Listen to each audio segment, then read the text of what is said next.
مسجد اللہ رب العالمین کا گھر کہلاتی ہے۔ عربی زبان میں مسجدوں کو بیوت اللہ کہا جاتا ہے کہ یہ مسجدیں اللہ تبارک و تعالیٰ کے گھر ہیں۔ قرآن مجید جب ہم پڑھتے ہیں، قرآن مجید نے مسجدیں بنانے کی بھی تعلیم اور تلقین کی ہے اور مسجدوں کو عبادت سے اور ذکر سے آباد رکھنے کی تعلیم دی ہے۔ چنانچہ اللہ تعالیٰ نے فرمایا فی بیوت اذن اللہ ان ترفع ویذکر فیہا اسمہ یسبح لہ فیہا بالغدو والآصال رجال لا تلہیہم تجارت ولا بیع عن ذکر اللہ واقام الصلاة وایتاء الزکاة۔ حضرات، قرآن مجید کہتا ہے کہ روئے زمین پہ جتنی مسجدیں ہیں، ہر مسجد یہ اللہ تبارک و تعالیٰ کی عبادت کا مرکز ہے، یہ توحید کا گھر ہے۔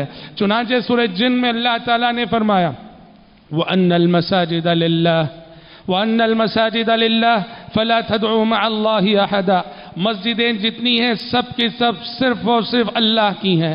فَلَا تَدْعُوا مَعَ اللَّهِ أَحَدًا، مسجدوں میں اللہ کے ساتھ کسی اور کو نہ پکارو، مسجدوں کے باہر بھی نہ پکارو۔ مطلب یہ ہے کہ مسجد مرکز توحید ہے، مسجد توحید کا رمز ہے، مسجد توحید کی علامت ہے، تو لہذا مسجد کا شرکیہ مقامات سے کوئی تعلق اور رشتہ نہیں ہونا چاہیے۔ مسجد سے توحید کا پیغام جانا چاہیے۔ مسجد کے ممبر و محراب سے شرک کی تعلیم اور تلقین کبھی نہیں ہونی چاہیے۔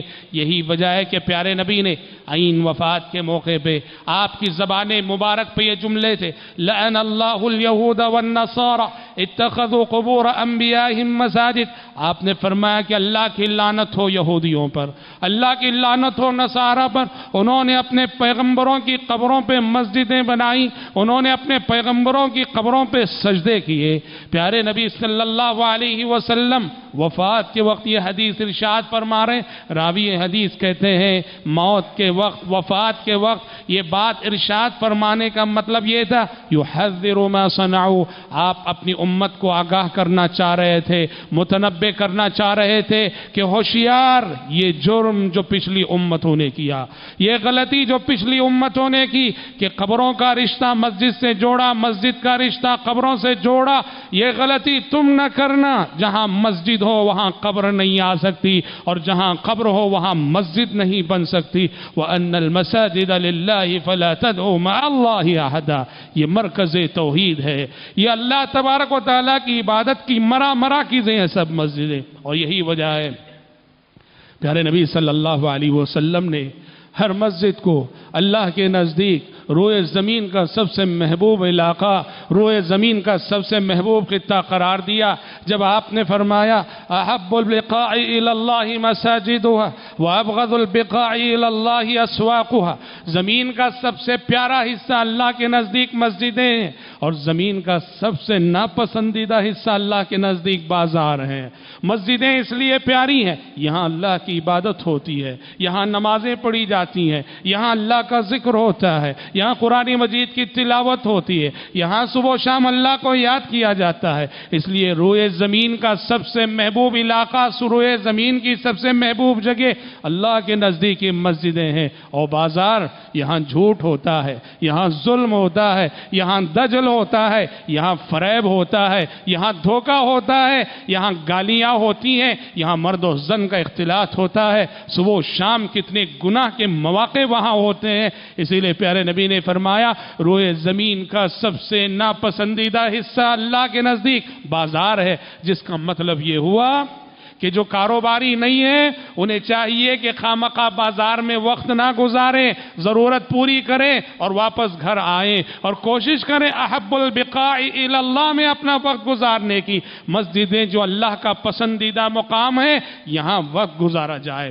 حضرات، یہ مساجد یہ نزول ملائکہ کی جگہ ہے، یہاں لگاتار آسمان سے ملائکہ کا نزول ہوتا ہے، یہاں فرشتوں کا نزول ہوتا ہے۔ مسجدیں نماز کے اوقات میں بھی، نماز کے علاوہ دوسرے اوقات میں بھی ملائکہ سے آباد رہتی ہیں۔ انسان آئے کہ نہ آئے، انسان مسجدوں کو آباد کرے کہ نہ کرے، اللہ کے فرشتے ان مسجدوں کو آباد رکھتے ہیں۔ کہ پیارے نبی نے فرمایا وَمَا اجْتَمَعَ قَوْمٌ فِي بَيْتٍ مِّن بُيُوتِ اللَّهِ يَتْلُونَ كِتَابَ اللَّهِ وَيَتَدَارَسُونَهُ بَيْنَهُمْ إِلَّا نَزَلَتْ عَلَيْهِمُ السَّكِينَةُ وَحَفَّتْهُمُ الْمَلَائِكَةُ وَذَكَرَهُمُ اللَّهُ فِي مَنْ عِندَهُ۔ پیارے نبی فرماتے ہیں کسی مسجد میں لوگ جمع ہوتے ہیں، کسی مسجد میں لوگ اکٹھا ہوتے ہیں اللہ کی کتاب کو پڑھنے پڑھانے کے لیے، اللہ کی تعلیم دینے دلوانے کے لیے جمع ہوتے ہیں، ایسی مجلس پر آسمان سے رحمت کا نزول ہوتا ہے، ایسی مجلس کو فرشتے ڈھانپ لیتے ہیں،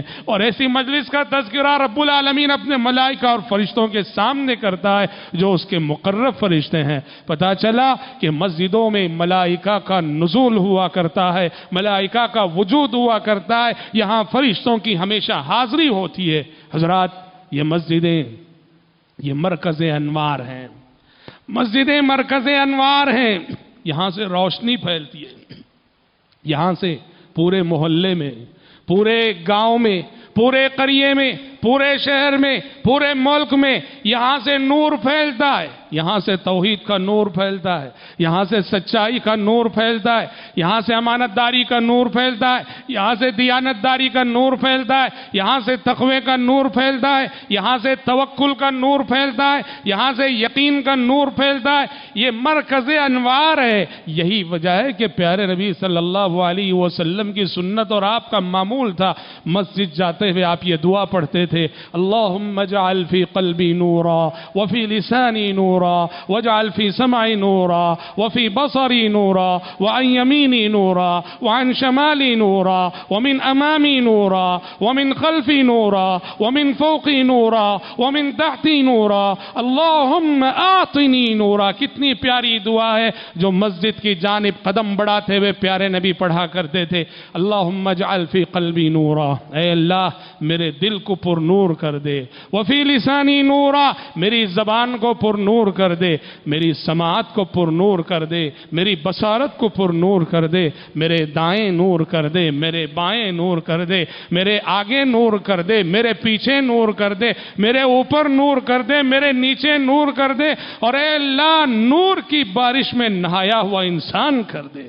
کتنی پیاری دعا ہے جو پیارے نبی مسجد کو جاتے ہوئے پڑھا کرتے تھے۔ یہ دعائے نور مسجد جاتے ہوئے کیوں پڑھی جاتی ہے؟ اس لیے کہ مسجد مرکز انوار ہے، یہاں سے نور تقسیم ہوتا ہے، روشنی تقسیم ہوتی ہے، یہاں نور ہدایت بٹتا ہے، یہاں نور حق بٹتا ہے، اور اس کو حاصل کرنے کے لیے ہم مسجد جاتے ہیں تو جاتے ہوئے اللہ تبارک و تعالیٰ سے دعا کرنے کی اور مانگنے کی تلقین کی گئی ہے۔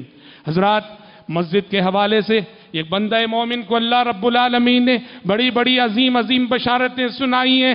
چنانچہ پیارے نبی نے ایک حدیث میں فرمایا بشر المشائین فی الظلم الی المساجد بالنور التام یوم القیامہ۔ آپ نے فرمایا اندھیرا ہے پر اس کے باوجود ایک بندہ مومن مسجد جا رہا ہے، تاریکیاں ہیں اس کے باوجود مسجد کی طرف ایک بندہ قدم بڑھا رہا ہے۔ آپ نے فرمایا جو تاریکیوں کے باوجود، اندھیروں کے باوجود نماز فجر کے لیے، نماز عشاء کے لیے پابندی سے مسجد جایا کرتے ہیں، انہیں روز قیامت جب کافر اور منافق اندھیروں میں بھٹک رہے ہوں گے، اللہ تبارک و تعالیٰ کی جانب سے ملنے والے خاص نور کی بشارت سنا دو۔ بشر المشائین فی الظلم الی المساجد بالنور التام یوم القیامہ۔ اور یاد رکھو مسجد آتے ہوئے، مسجد سے واپس جاتے ہوئے ایک ایک قدم ہم جو رکھا کرتے ہیں، مسجد کی طرف اٹھنے والا ایک ایک قدم بڑا باعث خیر و برکت ہوتا ہے۔ پیارے نبی نے ایک حدیث میں فرمایا اولا ادلکم علی ما یمحو اللہ بہ الخطایا ویرفع بہ الدرجات۔ لوگوں کیا میں تمہیں ایسے عمل نہ بتاؤں جن اعمال کے ذریعے سے اللہ تمہارے درجات کو بلند کرتا ہے اور تمہارے گناہوں کو معاف کرتا ہے؟ قالوا بلا یا رسول اللہ۔ صحابہ نے کہا ضرور بتائیے اللہ کے نبی، ایسے اعمال، ایسی نیکیاں جس سے ایک تو ہمارے گناہ معاف ہو اور دوسرے ہمارے درجات بلند ہو۔ آپ نے فرمایا اسباغ الوضوء علی المکارہ۔ درجات کو بلند کرنے والی نیکی، ہماری سیئات کو ختم کرنے والا سب سے پہلا عمل